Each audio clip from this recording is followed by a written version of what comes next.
টায়ারের রং কালো হয় কেন? আমরা তো বিভিন্ন গর্জিয়াস কালারের গাড়ি দেখি, প্রত্যেকটা গাড়িতে এই সবগুলো টায়ারের রঙই হয় কালো। আপনি কি এটা ভেবে দেখেছেন যে টায়ারের রংটা কালো হচ্ছে কেন? 125 বছর পূর্বে সাদা রঙের টায়ার ব্যবহার করা হতো। টায়ারটা যখন তৈরি করা হয়, রাবার গালিয়ে তৈরি করা হয়, এই রাবারের সাথে জিঙ্ক অক্সাইড মিশিয়ে কিন্তু রাবারটা সাদা বানানো হতো, তার মানে টায়ারটাও সাদা হতো। এই সাদা করার ফলে একটা টায়ারের লংজিভিটি কমে গেছিল, লংজিভিটি ভালো ছিল না এবং ক্ষয় বেশি হতো, লোড ক্যাপাসিটি কম ছিল। 5000 কিলোমিটার পর পর টায়ার চেঞ্জ করা লাগতো। 5000 কিলোমিটারের ভিতরে কিন্তু একটা টায়ার বাদ হয়ে যাইতো।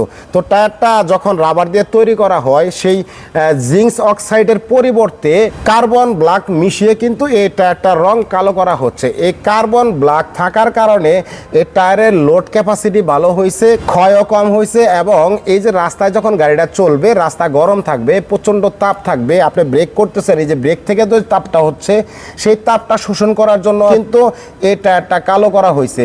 এই কালো করার পূর্বে একটা টায়ার যখন সাদা ছিল, একটা টায়ারের মাইলেজ ছিল 5000 কিলোমিটার। যখন টায়ারের রংটা কালো করা হয়েছে তখন এটার মাইলেজ চলে আসছে 50,000 কিলোমিটার।